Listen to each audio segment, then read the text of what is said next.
O presidente Lula já está na Argentina e vai se reunir hoje com Alberto Fernandes, presidente do país, na primeira viagem ao exterior do terceiro mandato de Lula. Um dos assuntos mais comentados, Eduardo, é a possível criação de uma moeda comum. No entanto, os dois países continuariam usando paralelamente as moedas locais, o peso e o real. Bom dia para você. Bom dia, boa segunda, boa semana para todo mundo. Ô, Júnior, eu sempre acreditei que o vizinho é o seu parente mais próximo. Então, o vizinho deve você ficar pedindo um golinho de café, tomar cerveja junto. Não, o vizinho, para você tratar ele bem, respeitar, ele te respeita. Quando, numa emergência, tá ali. Então, que ótimo que Brasil e Argentina estão juntos. Moeda única, ela tem detalhes que ainda não são do alcance do grande público do qual eu faço parte. Agora, moeda única mesmo, vamos lembrar que lá na União Europeia levou, salvo engano, 35 anos para sair. Mas toda conversa é boa. Tudo está certo. A única coisa que me incomoda é saber que a Argentina está querendo que o BNDES financie um gasoduto. Os governos petistas são famosos por ajudar todo mundo lá fora e o dinheiro depois não volta. Então eu só preciso mandar um recado para Brasília, já que eu não estou lá, né? Vai falar com o Lula o seguinte: se tiver dinheiro sobrando do BNDES, vamos ajudar os hermanos, mas não esquece do metrô de Belo e da 381, não. Pelo amor de Deus. Esses são mais urgentes.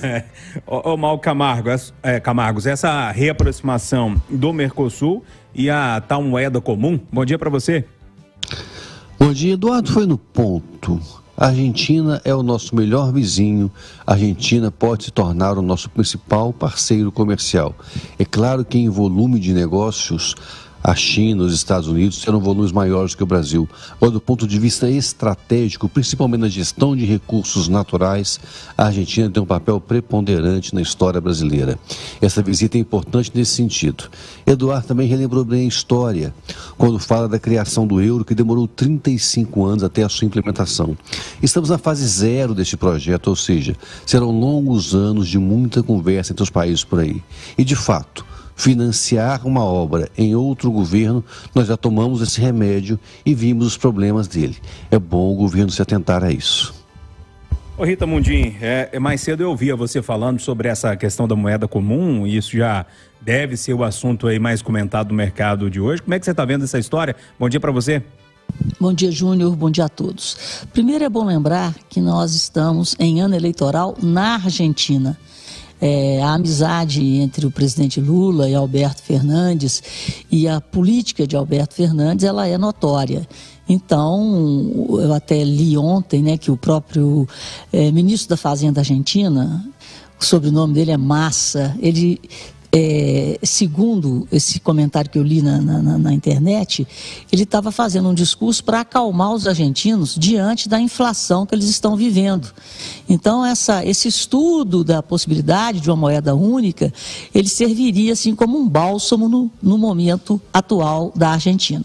Para implantar uma moeda única, isso leva muito tempo.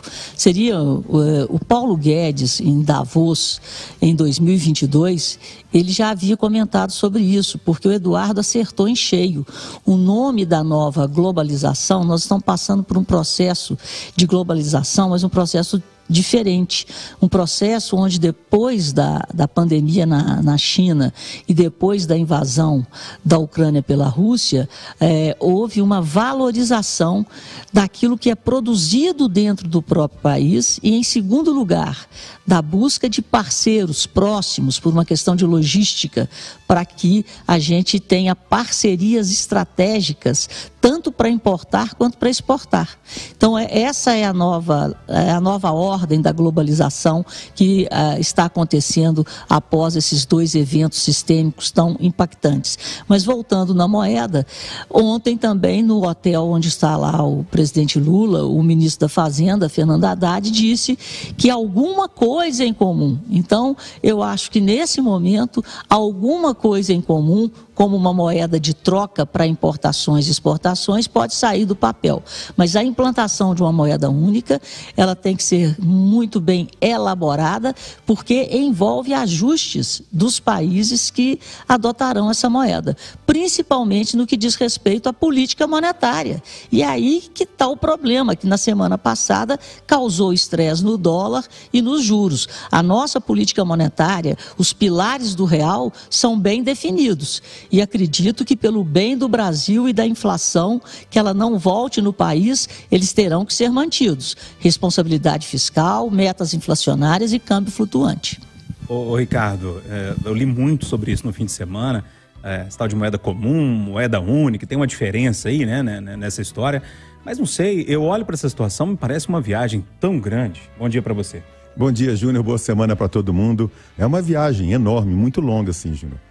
Eu tive a oportunidade de estar na Europa, justamente quando houve a transição do euro, estava lá por um período, foi uma coisa muito complexa, muito difícil, e a gente tem que lembrar que o que está se falando, pelo menos até o momento, entre esses dois países, entre Brasil e Argentina, não é uma moeda única nos padrões do euro, da zona do euro, é uma moeda única, em princípio, para as trocas comerciais, para importação e exportação entre os países, né? Porque a cada operação de compra e venda, tanto o comprador quanto o vendedor, eles têm que trocar a moeda local por dólares, isso acaba gerando mais custos e ficando mais à mercê, vamos dizer assim, das flutuações do câmbio. Essa moeda seria, em princípio, apenas para essas trocas comerciais e não para poder ser uma moeda nos moldes do euro em vigência na América do Sul. Infelizmente, viu, Júnior? Quem dera a América do Sul tivesse cultura e a gente tivesse esse grau de maturidade, a gente tivesse, inclusive, a estabilidade política e econômica vigente aqui no continente, para a gente poder ter uma moeda em comum. Isso seria benéfico para todo mundo.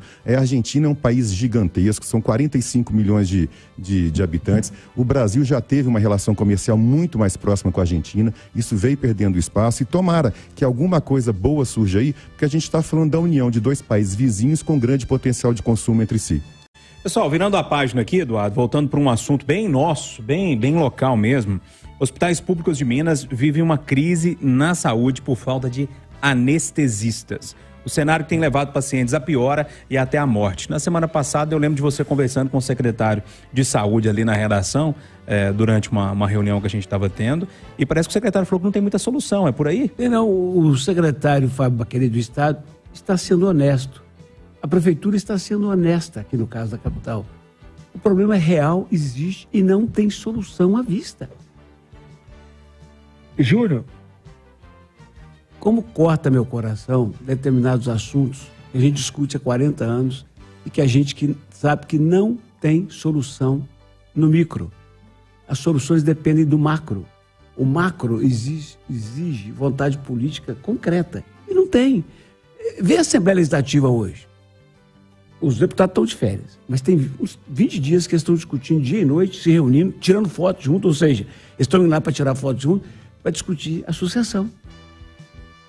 Eu queria, a Câmara Municipal ficou nesse processo, no caso da capital, em novembro e dezembro, eu queria que eles tivessem a mesma tesão, para a partir de 1º de fevereiro, que eles voltam das férias, sentar e discutir isso.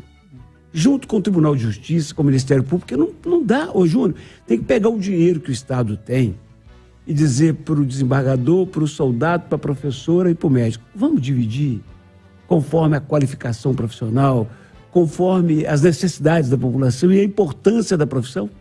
Se não tiver, não tem jeito. A verdade nua e crua, Júnior, que todo já foi dito aqui, repetido, nessa matéria muito boa do Ético, produzida pelo Pablo e tudo, quer dizer, o profissional não vai para a rede pública porque ele vai ganhar pouco, ficar sem condições de trabalho, fazer plantões horrorosos. Então, tem uma clínica ali, do doutor Rodrigo Maia ali, que é um espetáculo, não é? Tem outra clínica ali, urológica, do doutor Marcelo Salim, que é um espetáculo. Outra do doutor Marcelo Pitcher, que é um espetáculo. O cara vai, tem segurança, tem equipamento, ganha bem, ele vai para lá.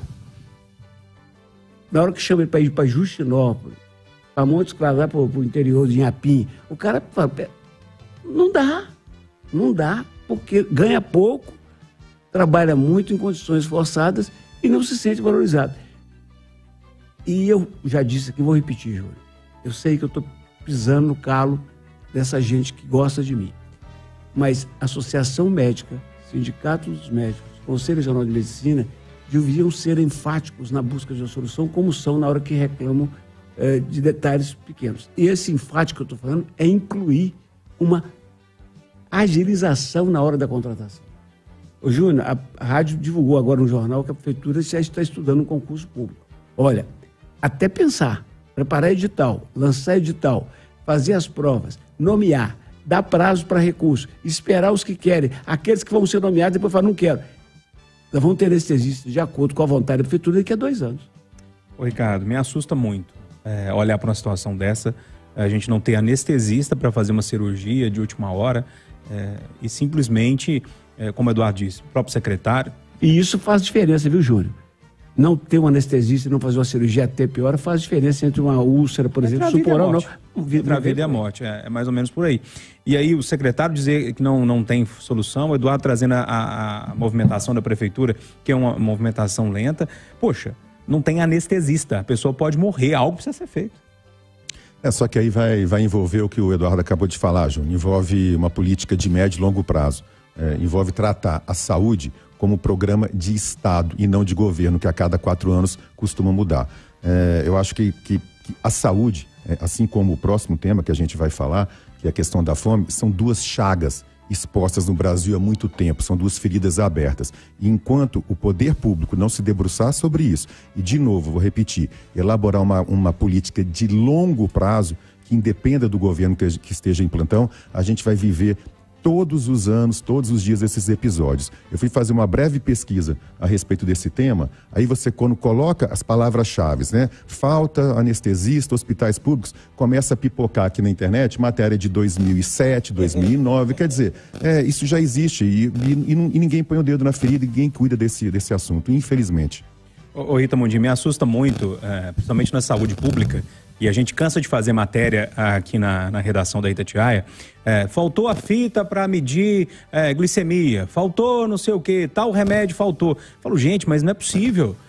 Você tem que ter uma gestão de estoque, no mínimo de um almoxarifado ali, para saber o que sai mais, o que sai menos, fazer a compra de forma antecipada. E a mesma coisa, o Ricardo está dizendo aqui, desde 2017 ele está lendo matérias que falam disso. Poxa, agora que a prefeitura vai preocupar com isso, agora que o governo do estado vai preocupar com isso, me parece que falta gestão, Rita. Pois é, Júnior, não é falta gestão, não, falta dinheiro, né? E falta essa concentração do Estado em produzir bens e serviços coletivos, que é educação, saúde e segurança de qualidade. Porque se a gente lembrar bem, todo dia nós estamos aqui, um dia falta leito, outro dia falta pediatra, outro dia falta medicamento, agora está faltando anestesista. Então, quer dizer, a crise na saúde, ela tem piorado, né? Nada é feito para minorar o sofrimento da população que necessita dos cuidados médicos. Então, quer dizer, está faltando recursos para o SUS, está faltando dinheiro, mas a falta de dinheiro, ela vem também da vontade política de direcionar recursos, porque, gente, na vida tudo é questão de escolha. Então, politicamente falando, você tem que fazer escolhas. Então, para onde que vai o dinheiro? Então, quais são as prioridades da população? Então, a gestão pública, a gestão política é nesse sentido, é fazer a escolha, porque as escolhas políticas trazem consequências econômicas na vida do cidadão. Econômicas e, é claro, sociais, consequências de saúde. Então, são as escolhas políticas que ditam a qualidade de vida de uma sociedade. E, infelizmente, o Brasil, nos últimos anos, há muito tempo, tem feito escolhas erradas que impedem que a melhoria da qualidade de vida aconteça aonde ela tem que acontecer, que é na vida do cidadão. Ô Mauro Camargo, está faltando médico, o Eduardo trazia ali uma das condições, né, para isso acontecer, é pagar um salário abaixo da média e não ter condição de trabalho. Me parece que se isso não for prioridade, eu não sei o que pode ser. A saúde só será prioridade de fato com a valorização e reconhecimento do trabalho dos profissionais. E isso, infelizmente, ainda não acontece na esfera pública. Há muito tempo foi usado o discurso da falta de médicos. Com a expansão da escola de medicina, não há mais escassez de médicos no Brasil. A falta é de uma política justa e assertiva do ponto de vista do serviço público. O Eduardo falou em 3 áreas: os professores, as forças de segurança e os profissionais de saúde. Nós, professores, temos um piso, temos uma carreira e temos um salário. A discussão é o tamanho desse piso e como essa carreira está sendo construída. As forças de segurança têm piso, carreira e têm salário. Já na área da saúde, agora a enfermagem conseguiu seu piso e olha o debate que está dando. Outras áreas ainda não têm. É necessário avançar muito no que se refere à regulação do Estado para a área, pois sabemos que ela é prioritária para todos nós. Pessoal, equipes da Força Nacional de Saúde vão desembarcar hoje em Roraima para atender a população Yanomami. O Ministério da Saúde decretou estado de emergência pelo aumento de casos de desnutrição e doenças, uma situação que será investigada, inclusive, pela Polícia Federal. Mal Camargos, nesse embalo todo, e a gente acompanhando as imagens desde sexta-feira, de crianças desnutridas, muito magras, idosos também, o ex-presidente Jair Bolsonaro disse que isso tudo é invenção da esquerda. Entre as frases de Bolsonaro, eu não quero muito discutir o que o ex-presidente pensa sobre isso. É certo que ele é um dos responsáveis pelas imagens que nós vimos ontem, durante esse final de semana. As imagens são chocantes, as imagens são impressionantes. E algumas desculpas, como se fossem índios que vieram da Venezuela e não para cá, porque não há uma fronteira no território Yanomamis. Não se pode ter desculpa para uma situação humanitária da gravidade que foi as imagens que nós vimos. Os índios representam não só a proteção da nossa flora e nossa fauna, mas também a nossa história. Isso rompe também com os discursos feitos pelo governo anterior, que os índios já são ricos o suficientes e que não precisam da proteção do Estado. O que está claro é que é uma população frágil, uma população mais frágil para disputar o seu território com outros grupos. E estamos falando aí de garimpeiros e mineradores, que têm chegado e imposto essas condições àqueles que são mais fracos. A solução para isso só se dará com uma ação enérgica e forte do Estado. Primeiro, de proteção e atendimento às necessidades emergenciais do grupo indígena. E segundo, da combate à violência que todo dia circula nos arredores das aldeias no Brasil. Rita, como é que você lê essa história? Você analisa isso que está acontecendo lá em Roraima? Olha, Júnior, realmente foi uma coisa assim, estarrecedora, né? Eu me lembrei de Biafra, né? Então, quer dizer, tem uma África aqui no Brasil e a gente não tinha esse conhecimento dela. Então, eu acho que as coisas têm que ser apuradas, como tudo, e eles têm que receber ajuda, socorro, né, como está sendo feito agora, o mais rápido possível, e realmente fazer um diagnóstico, né, de como que vive a população indígena no Brasil hoje. Então, são duas coisas, né? Os índios, eles têm território, mas será que só a posse territorial é suficiente? Então, quer dizer, eles estão passando por problemas que a população urbana também passa. Então, um empobrecimento muito grande e a falta de programas de assistência direcionados para essa população. Então, é falta de diagnóstico, é falta de gestão de um problema tão sério, que é um problema da miséria, atingindo um povo que é, patrimonialmente dizendo, né, tão rico. Então, falta diagnóstico, falta gestão e falta ações coordenadas e efetivas. E aí eu incluo, inclusive, a população de rua dos grandes centros. E aí, Ricardo, essa questão do povo Yanomami, eu fiquei meio abalado com tudo que eu vi durante o fim de semana. E é para ficar, né? Como eu falei no comentário anterior, a fome é uma dessas chagas, uma dessas feridas abertas na sociedade brasileira, que infelizmente passa ano, sai ano, e a gente insiste em não botar o dedo na ferida. A gente tem que lembrar que o assunto desses chamados povos originários é um assunto que está na agenda internacional, está na agenda dos grandes países, e é mais um vexame do Brasil nessa área de sustentabilidade. É simplesmente lamentável. O que a gente tem visto pela televisão e pelas fotos da internet lembra as cenas mais pavorosas de pessoas passando fome no mundo, e é muito triste saber que isso está no nosso quintal. E aí, Eduardo? Choca, né? Só quem não tem coração, né? E o pior, no meio da floresta, que é fonte de alimento, de medicamento, de vida. Mas uma floresta que está sendo destruída há algum tempo. Sim, né? Com a conivência de quem podia conter. Agora, choca, mas não me surpreende, sabe, Júnior? Porque eu conheço de várias viagens do Vale de Jequitinhonha, parte do Nordeste brasileiro. E se alguém quiser ver a fome numa outra escala, aqui a 100 metros da rádio, aqui na esquina da rua que sobe para o Morro das Pedras, que vai dar lá na rádio, eu passo muito ali, tem um cidadão ali, eles, 2 cachorros, disputando, na verdade dividindo, porque eles não disputam, são amigos, dividindo o que catam nas lixeiras aqui perto. Tem fome espalhada no nosso nariz aqui, não é pouca não.